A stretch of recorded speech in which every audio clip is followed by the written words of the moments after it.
निर्मल one पावक ज्ञान घन जासुरी दयागार बसहि Ram sir चाप धर सियावर रामचंद्र की जय।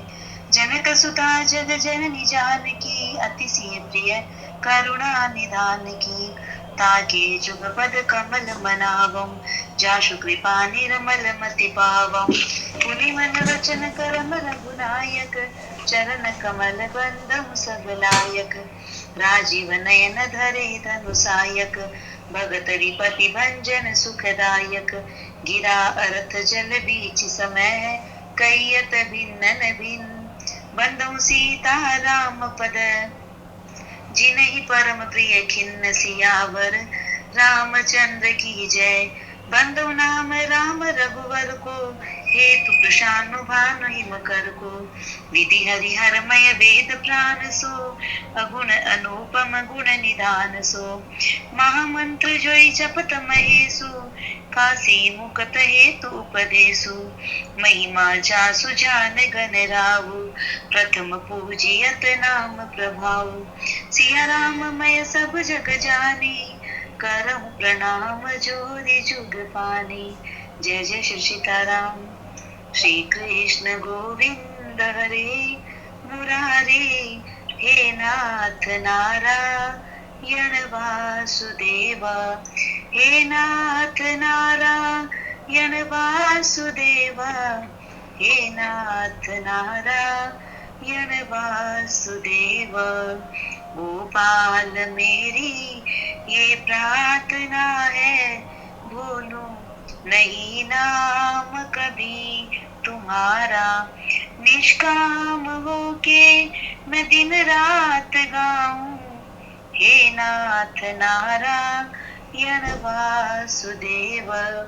माता यशोदा हरि को बुलावे जागो उठो मोहन नींद खोलो गाये रमाते तुमको बुलावे हे नाथ नारायण वासुदेव। देहांत काले तुम सामने हो मुरली बजाते मन को लुभाते यही गीत गाते मैं निज प्राण त्यागूं हे नारायण वासुदेव हे नाथ नारायण वासुदेव। राम राम। प्रणाम सभी को। कल हम पढ़ रहे थे जय और विजय का पतन। तो आगे का प्रसंग वैकुंठ में जय और विजय को कैसे निकले थे। तो आगे का पीछे श्रीधर स्वामी स्पष्ट कहते हैं कि नाना ये बहुत ही उचित है। वैकुंठ में नारायण वर्षों तक आराम करते हैं। वहाँ ऐश्वर्य तो है परंतु बहुत आराम करने के पीछे उनकी कुश्ती करने की इच्छा हुई। तब पार्षदों को राक्षस बनाकर उनके साथ कुश्ती करने का विचार किया। भगवान ज्ञान देते हैं और ज्ञान को ढक भी देते हैं। परमात्मा की इच्छा है कि मुझे खेलना है, मुझे लीला करनी है। मेरे पार्षदों में अज्ञान आवे तो वे सनत कुमारों को रोके और उनको श्राप मिले तभी आगे की लीलाएं होगी। इस कारण भगवान ने अपनी इच्छा से उस समय जय विजय को अज्ञान दिया था। परमात्मा की प्रत्येक लीला जीव के कल्याण के लिए है। भगवत इच्छा से ही सब हुआ है, इसीलिए यह सब होने योग्य है। प्रभु के वैकुंठ धाम तक जाकर भी जीव भूल करते हैं। अंदर काम है, क्रोध है, लोभ है। जीव सावधान रहे तब तक विकार दिखते नहीं। जीव गाफिल हुआ कि विकार तुरंत सवार हो जाते हैं। सब विकार अंदर ही बैठे हैं, समय मिलने पर बाहर आते हैं। मन बुद्धि के ऊपर रही नहीं, ये बारंबार दगा करते हैं। जीव के अंतिम श्वास तक सावधान रहो। सब जगह बार बार एक ही बात आती है, सावधान रहने की। सत्संग में भी, भागवत में भी और यहाँ भी। तो काम है क्रोधश्च लोभश्च देहे तिष्ठन्ति तस्कराः ज्ञानार्थान अपार्यः अपरहार्य तस्मात् जागृत जागृत। मन के ऊपर सत्संग का भक्ति का अंकुश होगा तथा सतत ईश्वर चिंतन होगा तो ही अंदर के विकार शांत होंगे। देखिए मन का शांत कैसे होंगे?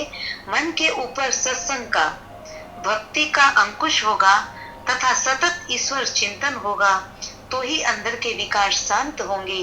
परमात्मा विचार करते हैं कि सनत कुमारों ने मेरे द्वार पर क्रोध किया है, इससे ये अंदर आने योग्य नहीं, आज तक इनको क्रोध के ऊपर विजय मिली नहीं, इससे मेरे धाम में आने के योग्य नहीं, मैं ही बाहर जाकर दर्शन देता हूँ। परमात्मा बाहर आए, परमात्मा के श्री अंग में कमल की दिव्य सुगंध आती है। तेजोमय अक्षर ब्रह्म का ध्यान करने वाले ऋषियों को परमात्मा के दर्शन हुए तो खूब आनंद हुआ। परमात्मा के दर्शन करने से सनत कुमारों को अपनी भूल समझ में आ गई। उन्होंने प्रभु के धाम में आकर क्रोध किया था, प्रभु का अपराध किया था। सनत कुमारों ने प्रभु से क्षमा मांगी। देखिए, भूल करके अपने को समझ में आए तो माफी भी मांग ले। तो प्रभु ने कहा, तुम्हारा अपमान तो मेरा अपमान है, तुमने जो किया है वह योग्य ही किया है। 3 जन्म के पश्चात जय विजय पुनः मेरे धाम में आवेंगे। भगवान ने जय विजय से कहा, तुम्हारे 3 अवतार होंगे, परंतु तुम्हारा उद्धार करने के लिए मैं 4 अवतार लूंगा। पहले जन्म में जय विजय हिरणाक्ष और हिरण्यकश्यप हुए, दूसरे जन्म में रावण और कुंभकर्ण हुए, तीसरे जन्म में शिशुपाल और दंतवक्त्र हुए। हिरणाक्ष हिरण्यकश्यप लोभ के अवतार है, रावण कुंभकर्ण काम के अवतार है और शिशुपाल दंतवक्त्र क्रोध के अवतार है। देखिए, काम क्रोध, लोभ और क्रोध तीनों के, तो काम क्रोध और लोभ मनुष्य की ये 3 महाशत्रु है, ये नरक के द्वार है। काम क्रोध और लोभ तीनों से ही बचना चाहिए, लेकिन तीनों में ही अपने अंदर तो तीनों ही चीज है, पर कब उजागर, कब अपने को संयम में रहना है, तो यही है। ज्ञान मार्ग में विघ्न करने वाला क्रोध है, कर्म मार्ग में विघ्न करने वाला काम है और भक्ति मार्ग में विघ्न करने वाला लोभ है।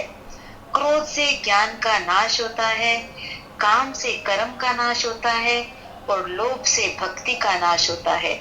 ये 3 लाइन एक बार वापस बोलती हूँ। क्रोध से ज्ञान का नाश होता है, काम से कर्म का नाश होता है और लोभ से भक्ति का नाश होता है। लोभी भक्ति कर सकता नहीं। मनुष्य भगवान के लिए अथवा दान देने के लिए हल्के से हल्की चीज का उपयोग करता है और अपने लिए अच्छी से अच्छी चीज का उपयोग करता है। सत्यनारायण की कथा में बैठना हो तो भाई पीताम्बर पहन कर बैठता है, और जब ठाकुर जी के वस्त्र परिधान का समय आता है तब कहता है, मैं कलावा लाया था, वह कहाँ गया? कलावा लाओ। भगवान कहते हैं, बेटा मैंने भी तेरे को लंगोटी पहनाने के लिए वस्त्र तैयार कर रखा है। जय विजय से कहा था, तभी इस प्रमाण में प्रभु ने 4 अवतार लिए हैं। प्रभु ने वराह और नरसिंह अवतार लेकर हिरणाक्ष और हिरण्यकश्यप को मारा, राम अवतार धारण करके रावण और कुंभकर्ण को मारा, कृष्णावतार में शिशुपाल और दंतवक्त्र को मारा। 3 जन्म पीछे जय विजय पुनः प्रभु के धाम में गए। राम अवतार जय विजय को मिले श्राप के कारण हुआ था। राम अवतार मनु शत्रुपा को दिए गए वरदान को सिद्ध करने के लिए हुआ था। तो ये प्रसंग आज यहाँ समाप्त हुआ। नेक्स्ट है, चाहम तुम ही समान सुत।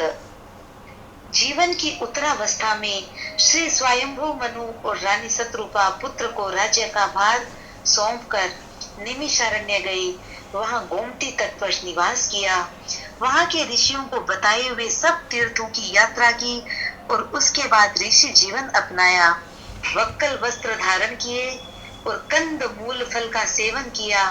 संत समाज में जाकर पुराणों का श्रवण करने लगे और ओम नमो भगवते वासुदेवाय के 12 मंत्र का जप करते करते सच्चिदानंद ब्रह्म का स्मरण चिंतन करने लगे।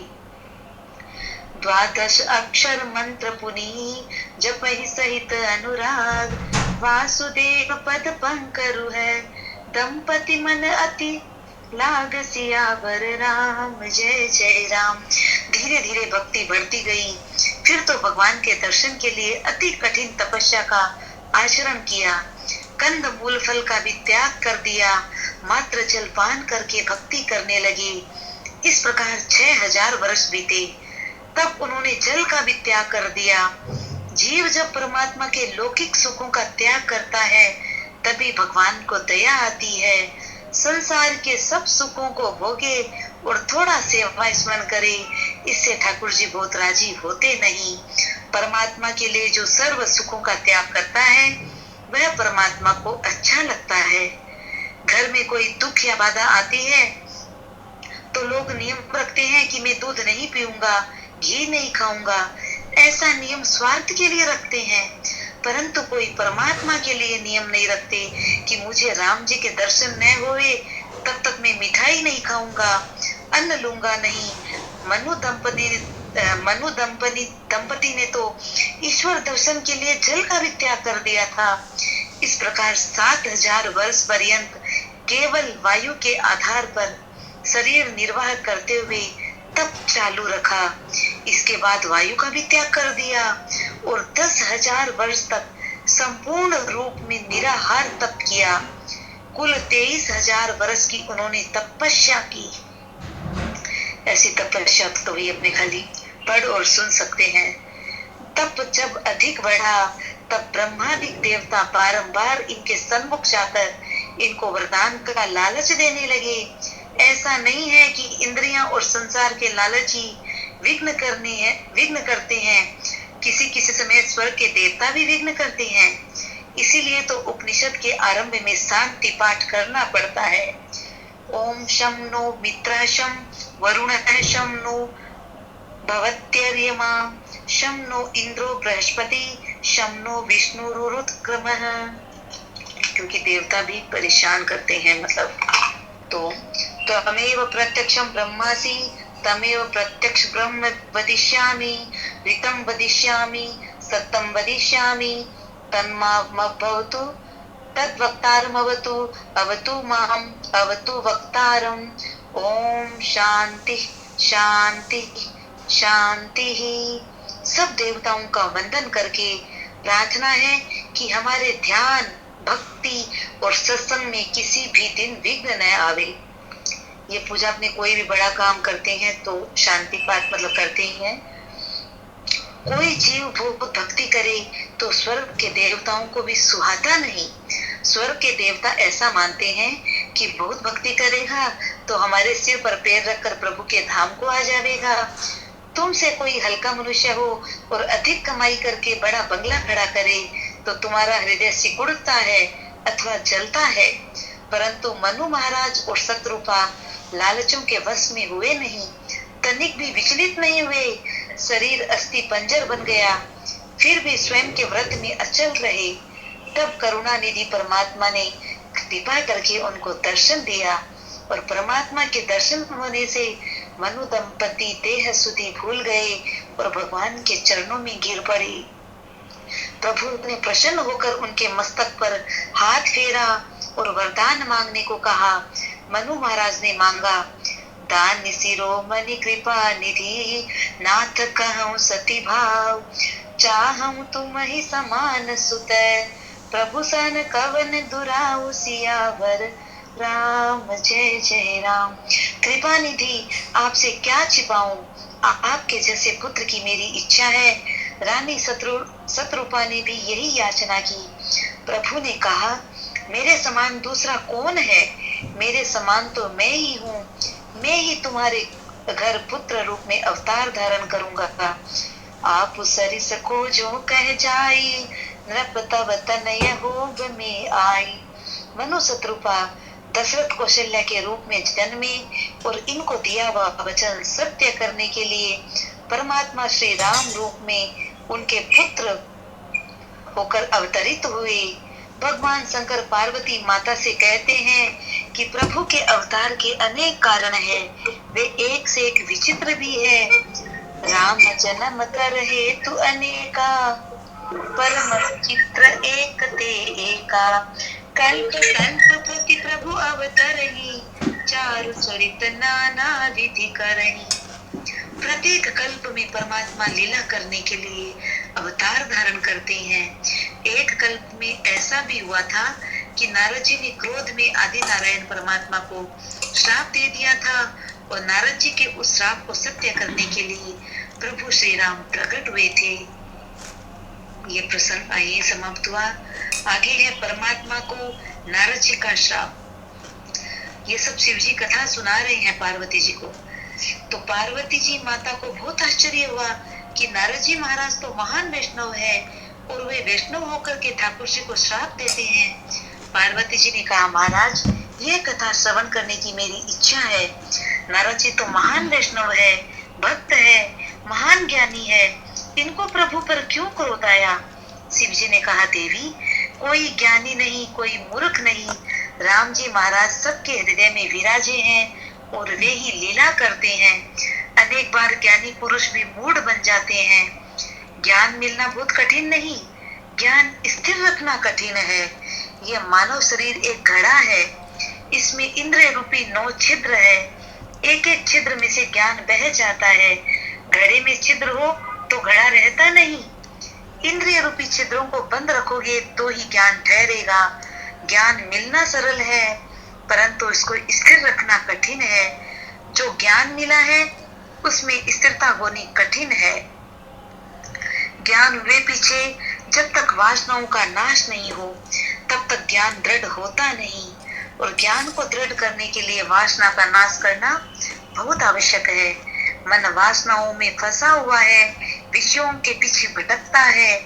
अंतर में ज्ञान दीप प्रकट हुए पीछे भी मन इंद्रिय रूपी दरवाजों को खोल देता है और फिर उनमें से विषय रूपी हवा का झोंका आता है तथा ज्ञान दीप को बुझा देता है। कल बल चल करी जाहि समीपा, अंचल बात बुझा वही दीपा। ज्ञान हुए पीछे भी मन न मरे तो ज्ञान में स्थिरता आती नहीं। ज्ञान आता है परंतु स्थायी नहीं रहता। ऐसा साधारण नियम है कि पुस्तकों को पढ़कर जो ज्ञान मिलता है वह ज्ञान स्थिर रहता नहीं। ये तो सही है कि अपने खाली पढ़ के छोड़ देंगे तो नहीं, जब तक उसको अपने मन में धारेंगे और अपनी वासनाओं को नहीं हटाएंगे तो ज्ञान भी रहेगा नहीं। तो पुस्तकों में से मिला हुआ ज्ञान अधिकांश पुस्तकों में रह जाता है। बहुतों की तो जीभ पर ही रहता है परंतु जीवन में उतरता नहीं। पुस्तक कस्था तु या विद्या परहस्तगतं धनम, कार्यकाले समुत्पत्ने न सा विद्या न तद्धनम। जो ज्ञान पुस्तकों में रहता है वह किसी काम का नहीं। अपना जो धन दूसरे के हाथ में है वह धन भी काम का नहीं। समय पर किसी काम में न आवे ऐसा धन तो दूसरे के हाथ में है, वह धन नहीं। और पुस्तक का ज्ञान कोई ज्ञान नहीं, इसका होना न होना सम्मान ही है। ज्ञान जीवन में उतरे तब ही वह यथार्थ ज्ञान होता है। पुस्तकों के पीछे पड़े वह विद्वान है और प्रभु प्रेम में परमात्मा के पीछे पड़े वह संत है। और विद्वान शास्त्र के पीछे दौड़ता है जबकि शास्त्र संत के पीछे दौड़ते हैं। और शास्त्रों को पढ़कर जो बोलता है वह विद्वान है। प्रभु को रिझाने के लिए प्रभु प्रेम में पागल होकर जो बोलता है वह संत। संत अंदर की पोथी बांझकर प्रभु प्रेरणा से बोलता है। संत को प्रभु कृपा से ज्ञान होता है। संत को पुस्तक पढ़ने जाना पड़ता नहीं। जिसने मात्र पुस्तक पढ़कर ही ज्ञान प्राप्त किया है, जिसने संत की सेवा की नहीं, जिसने प्रभु को रिझाया नहीं, ऐसे ज्ञानी का पतन हो जाता है। उसको माया विघ्न करती है। शंकराचार्य महाराज ने कहा है, वाग्वेश करी शब्द झरी शास्त्र व्याख्यान कौशलम, वेदुष्यम विदुषांतत्वत् भुक्तये न तु मुक्तये। शास्त्रों पर विद्वता पूर्ण व्याख्यान देना, धर्म के ऊपर लंबा लंबा भाषण करके शब्दों का वाकजाल बोल देना, शास्त्रार्थ विषय को वाद विवाद में वाणी विलास से भ्रम में डालकर स्वयं का पांडित्य प्रदर्शन करना, इन सब से लौकिक सिद्धि भले ही प्राप्त होती हो, लोगों में वाहवाह होती हो, द्रव्य मिलता हो, परंतु इससे मुक्ति कदापि मिलती नहीं। ऐसे ज्ञान से अनेक प्रकार के लौकिक भोग प्राप्त हो सकते हैं और इन भोगों में फंसकर ऐसे ज्ञानी पंडित का पतन हो जाता है। परंतु जिसको प्रचुर उपासना करके ज्ञान प्राप्त हुआ है, ज्ञान और भक्ति द्वारा जिसको ध्यान और भक्ति द्वारा जिसको ज्ञान प्राप्त हुआ है, उसको माया त्रास देती नहीं, उसका पतन होता नहीं, उसका ज्ञान स्थिर रहता है। जो जितेंद्रिय बनता है उसकी बुद्धि में ज्ञान टिकता है। संयम पालने से ही ज्ञान स्थिर होता है। जिसकी मन बुद्धि शुद्ध होती है उसका ज्ञान स्थिर होता है। आज इतना ही लेते हैं, प्रश्न तो भी बहुत है। तो ज्ञान को स्थिर करने के लिए मन और बुद्धि को शुद्ध करना जरूरी है। राम राम। कृष्णा दीदी।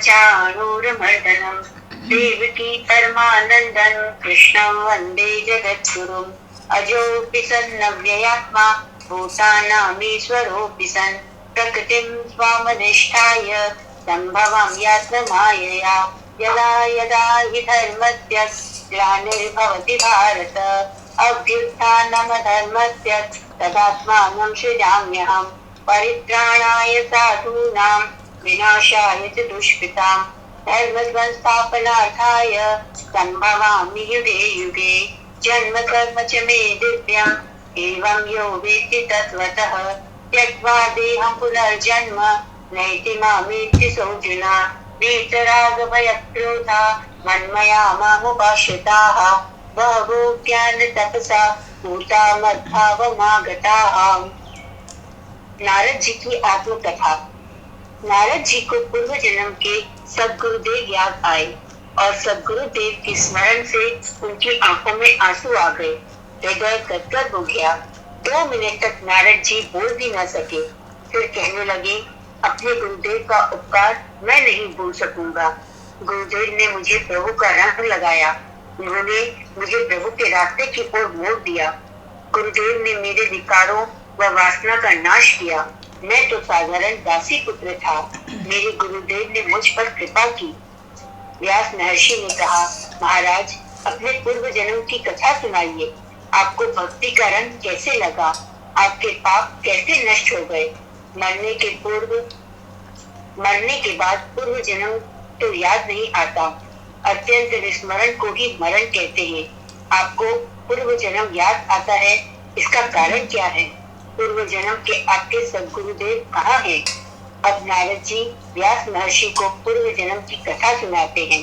पूर्व जन्म में मैं एक दासी पुत्र था। जब बहुत छोटा था तभी मेरे पिताजी की मृत्यु हो गई। पिता की याद मुझे नहीं है। अपनी विधवा माँ की याद मुझे आती है। पिताजी की मृत्यु के बाद मेरी माता एक ब्राह्मण के घर में दासी का काम करने लगी। दासी का पुत्र मैं उस ब्राह्मण के घर पर बड़ा हुआ। मेरी माता को सारा दिन काम करना पड़ता था। कपड़े धोना, बर्तन मांजना आदि काम मेरी माँ ही करती थी। मैं अपनी माता के पीछे पीछे फिरता रहता था। अपनी माता को प्रत्येक काम में सहायता भी देता था। इससे मेरी माता प्रसन्न भी होती थी। वह मुझे बहुत प्रेम करती, लाड दुलार करती। मैं एक ही पुत्र था, इससे माँ का बहुत प्यारा था। माता को मुझसे बहुत आशा आकांक्षा थी। वह सोचती थी कि लड़का बड़ा होगा, नौकरी करेगा, उसका विवाह होगा, उसकी बहू आएगी और मैं सुखी हो जाऊंगी। 10 साल का हुआ पर मैं उस समय दिनों के लड़कों के साथ ही खेलता रहता था। सांसारिक सुखों में मैं फंसा हुआ था। उस समय कुछ भजनानंदी साधु घूमते घूमते हमारे गांव में आए थे। गांव के लोगों ने उनसे बहुत आग्रह किया था। उन्होंने संतों से प्रार्थना करके कहा, आप 2-4 मास इधर रहिए और अपनी भक्ति का लाभ हमें दीजिए। प्रार्थना स्वीकार कर संतगण हमारे गांव में 4 मास तक रहे। गांव के लोगों ने उनकी सेवा की व्यवस्था की।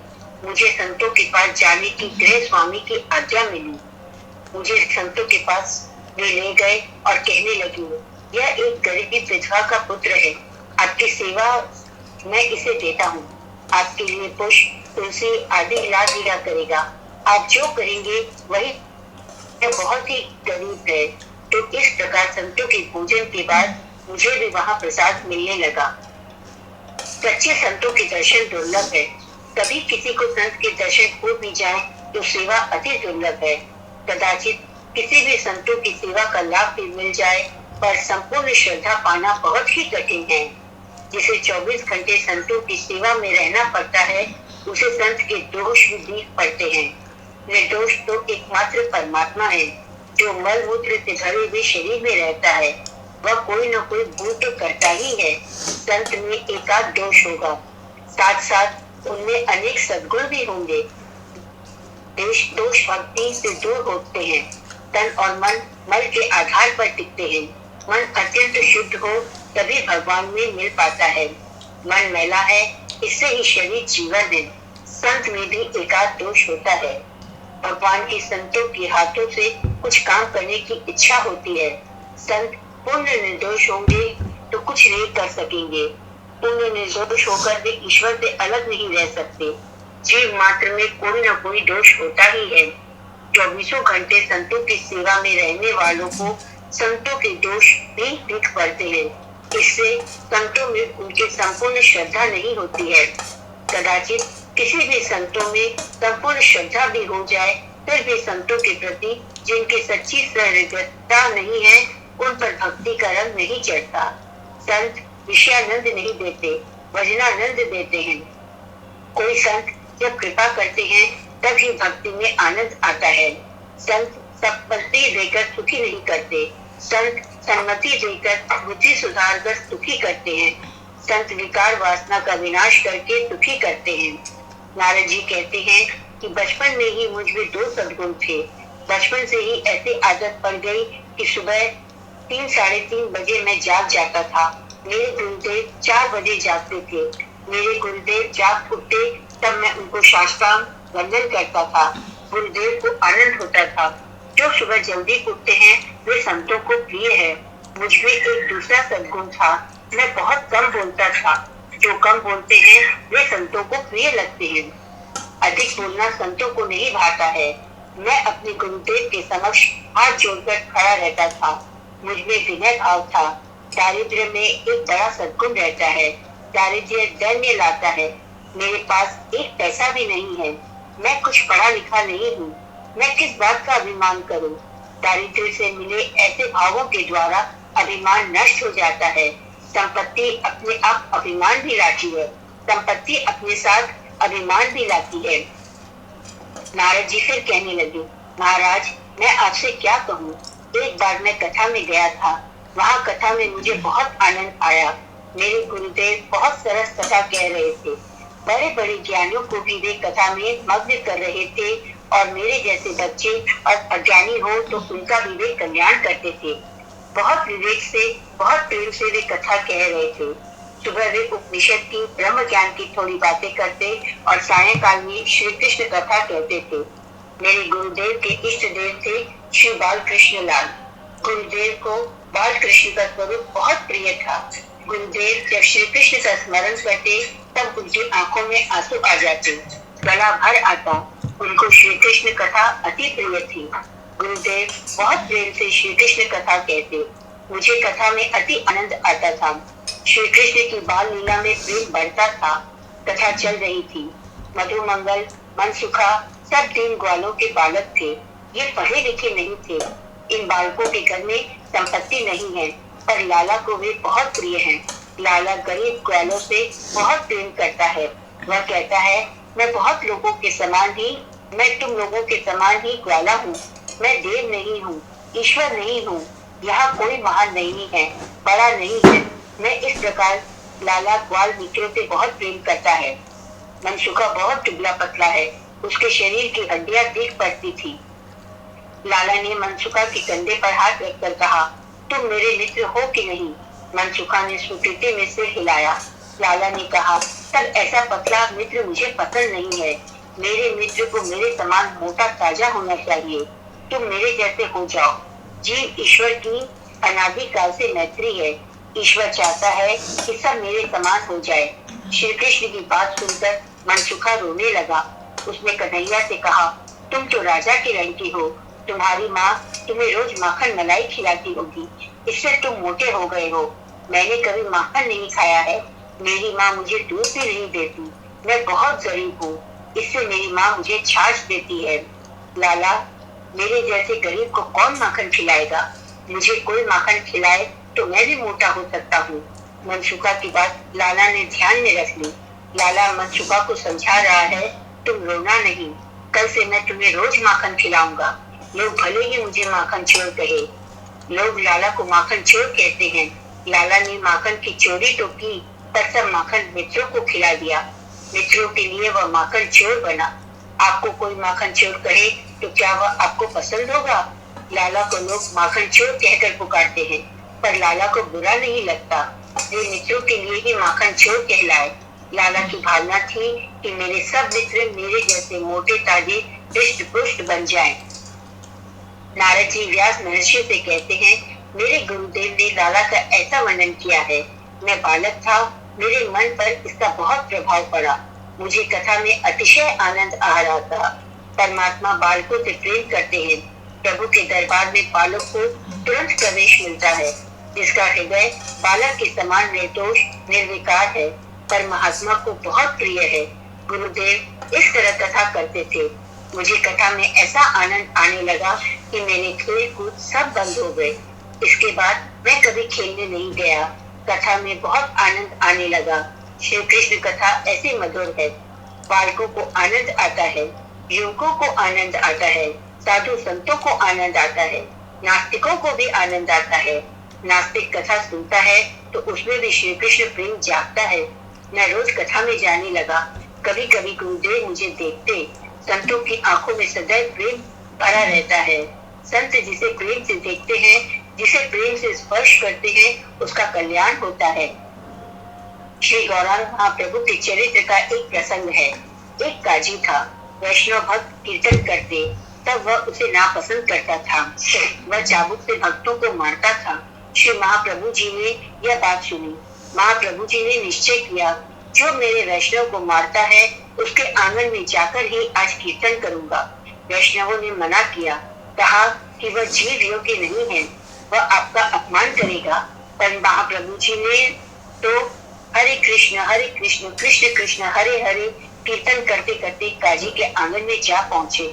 वह पापी जीव उन्हें मारने के लिए दौड़ा। जैसे ही वह मारने के लिए पास आया, वैसे ही प्रेमावतार चैतन्य महाप्रभु जी ने उसे गले लगा लिया और उनका स्पर्श पाकर काजी को भक्ति का रंग लग गया। उसका हृदय द्रवित हो गया। वह भी पागल होकर हरे कृष्ण गाने लगा। संत जिसे प्रेम देते हैं, उसे परमात्मा के दर्शन की दृष्टि भी देते हैं। संत जिसका स्पर्श करते हैं, जिसे देखते हैं, उसके रोम रोम से परमात्मा के नाम के जप प्रकट होते हैं। संतों के श्री अंग नाममय होते हैं। नारद जी कहते हैं, गुरुदेव कथा करते करते अनेक बार मेरी ओर देखते, शायद यह सोचकर कि सुबह यह बालक जल्दी उठकर कथा में आता है, इस जीव का परमात्मा कल्याण करे। संत बुद्धि से सुधारते हैं, भक्ति का रंग लगा देते हैं। संत संसार का यानी लौकिक सुख नहीं देते। संसार का सुख तो जीव अनेक जन्मों से भोगता रहा है। संसार के सुख भोग से कहाँ शांति मिलती है। संत सच्चा सुख देते हैं, सच्चा आनंद देते हैं। एक दिन गुरुदेव ने मुझ पर कृपा की, इसकी मुझे याद आ रही है। उत्सव का दिन था, अनेक साधु महात्मा पधारे थे। सुबह से ही मैं उनकी सेवा कर रहा था। दोपहर को 2 बजे साधुओं के भोजन के बाद मैं पत्तलें उठाने के लिए गया, तब गुरुदेव वही विराज रहे थे। संत का प्रेम शुद्ध होता है, संसार का प्रेम स्वार्थपूर्ण होता है। जिसे परमात्मा मिले हैं, उसे प्रभु के अतिरिक्त दूसरा कोई स्वार्थ नहीं होता है। जिसे परमात्मा की अनुभूति होती है, वह निस्वार्थ भाव से प्रेम करता है। संत की आंखों से सदैव प्रेम छलकता रहता है। गुरुदेव की दृष्टि मुझ पर पड़ी और उन्होंने पूछा, बेटा तुमने खाना खाया? मुझे बहुत भूख थी, मैं बहुत थक गया था। मेरे जैसे गरीब को कौन जल्दी से खाना देता। गुरुजी का अपने प्रति प्रेम भाव देखकर मेरा हृदय द्रवित हुआ। मेरी आंखों से आंसू आ गए। मैं सोचने लगा कि मेरे गुरुदेव मेरी बहुत संभाल रखते हैं। मेरे प्रति उनका ऐसा प्रेम है। हाथ जोड़कर मैं खड़ा रहा और कहने लगा, अभी मैं संतों की सेवा करूंगा, फिर प्रसादी लूंगा। गुरुदेव को मालूम हुआ कि इस बालक को किसी ने खाना नहीं दिया है। सुबह 2 बजे यह उठता है, सारा दिन सेवा करता है, रोज कथा सुनता है। इस जीव का परमात्मा कल्याण करेंगे। इस जीव को भक्ति का रंग लग जाए, इसका मन शुद्ध हो जाए। गुरुदेव को दया आ गई। मुझसे उन्होंने कहा, बेटा मेरे पत्तल में थोड़ा सा झूठा भोजन पड़ा है, वही तू खा जा। मेरे गुरुदेव का ऐसा नियम था कि वे बाल कृष्ण लाल को अर्पण किए बिना पानी भी नहीं पीते थे। यह भगवान का प्रसाद था। मेरे गुरुजी खा गए थे, उन्होंने वही प्रसाद कृपा करके मुझे दिया। महाराज आपसे क्या कहूँ, उस प्रसाद के खाने के बाद मुझे नव जीवन मिला। मैं रोज कथा सुनता और कीर्तन करता, पर उस दिन कथा कीर्तन में मैं बहुत तन्मय हो गया। कीर्तन में मैं देह मान भी भूल गया। मुझे प्रभु के स्वरूप का थोड़ा अनुभव हुआ। आनंद में आकर मैं नाचने लगा। भजन कीर्तन में बुद्धि पूर्वक बहुत नाचना अच्छा नहीं है, उनमें तन्मयता ही चाहिए। तन्मयता में ही हृदय द्रवित होता है। परमात्मा का स्वरूप दिखाई दे तो भीतर का आनंद मिलता है। तब मालूम नहीं पड़ता कि शरीर नाच रहा है। तन्मयता में अति आनंद में शरीर नाचता है। उस दिन कीर्तन में मैं नाच रहा था। 4 महीनों तक मैंने निरंतर सेवा की, कृष्ण कथा सुनी। धीरे धीरे प्रभु में प्रेम जागा। प्रेम जागने पर ही पाप नष्ट होते हैं। प्रेम के बिना कोई जीव नहीं रह सकता। जीव जगत से प्रेम करता है, परमात्मा से प्रेम नहीं करता। गुरुदेव ने ऐसी कृपा की कि मुझे भजन कीर्तन में तन्मयता आने लगी, आनंद आने लगा। 4 मास के बाद जब मेरे गुरुजी जाने की तैयारी करने लगे, तब मुझे बहुत दुख हुआ। दुर्जन का संग बहुत दुख देता है और संत का वियोग बहुत दुख देता है। मेरे गुरुदेव एकांत में विराज रहे थे। तब मैंने जाकर साष्टांग प्रणाम किया और हाथ जोड़कर प्रार्थना की। आपने मुझे बोध दिया, आपने मुझे प्रतीति कराई और सच्चा सुख क्या है। अब आप मेरा त्याग न करिए, मैं आपकी सेवा करूंगा, मुझे अपने साथ ले चलिए। मेरे गुरुदेव ज्ञानी थे, विधाता के लेख में पढ़ लेते थे।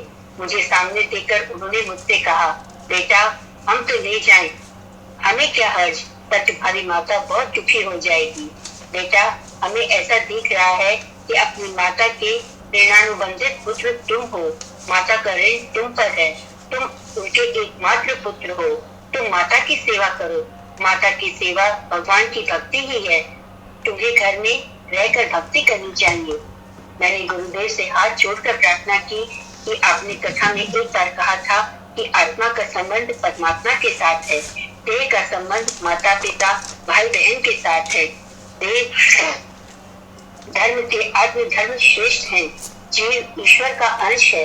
आपने कथा में एक बार समझाया था कि जब देह धर्म और आत्म धर्म के मध्य विरोध खड़ा होता है, तब महापुरुष देह धर्म को गौर मानते हैं तथा आत्म धर्म को मुख्य मानते हैं। आत्मा का धर्म है परमात्मा के प्रति प्रेम रखना। कैकेयी की आज्ञा थी कि भरत सिंहासन पर बैठे और भरत का राज्याभिषेक हो, भरत राजा हो। भरत जी ने माता की आज्ञा का पालन नहीं किया है। भरत जी ने तो कैकेयी का तिरस्कार किया है। उन्होंने अपनी माता से कहा कि वरदान मांगते उस समय तुम्हारी जीभ सड़ क्यों न गई। कैकेयी, मेरे मन में ऐसा आता है कि मैं तुम्हें मार डालूं, पर मैं क्या करूं। मेरे राम तुम्हें मां कहकर पुकारते हैं, इससे ही मैं तुम्हें नहीं मार सकता। इस प्रकार भरत जी ने कैकेयी की आज्ञा का पालन नहीं किया है। प्रहलाद जी ने पिता की आज्ञा का पालन नहीं किया है।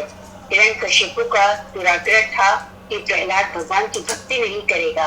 वास्तव में जीव का ईश्वर के साथ का संबंध सच्चा है, जगत के साथ संबंध झूठा है। भक्ति में जो साथ देते हैं वही है सच्चे गुरु।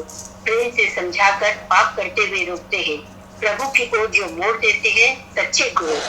संसार सुख में फंसा कर रखते हैं वे बैरी हैं। आपने जो जो कथा में कहा है वह सब मैंने ध्यान में रखा है। मेरी माता मेरी भक्ति में बहुत विघ्न डालती है। मैं आपकी कथा सुनाता हूँ, वह भी उसे पसंद नहीं है। कहती है अभी से जप कर रहा है, कथा सुन रहा है, तुम विद्या का अभ्यास करो। अभ्यास करोगे तो परीक्षा पास करोगे और परीक्षा पास करोगे तो नौकरी मिलेगी।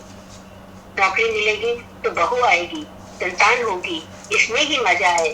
गुरुदेव रास्ता चलाने वाले भी वंश वृद्धि करते हैं। सच्चा आनंद कहाँ है वह मेरी माता नहीं जानती है। सच्चा आनंद कहाँ है आपने ही मुझे समझाया है।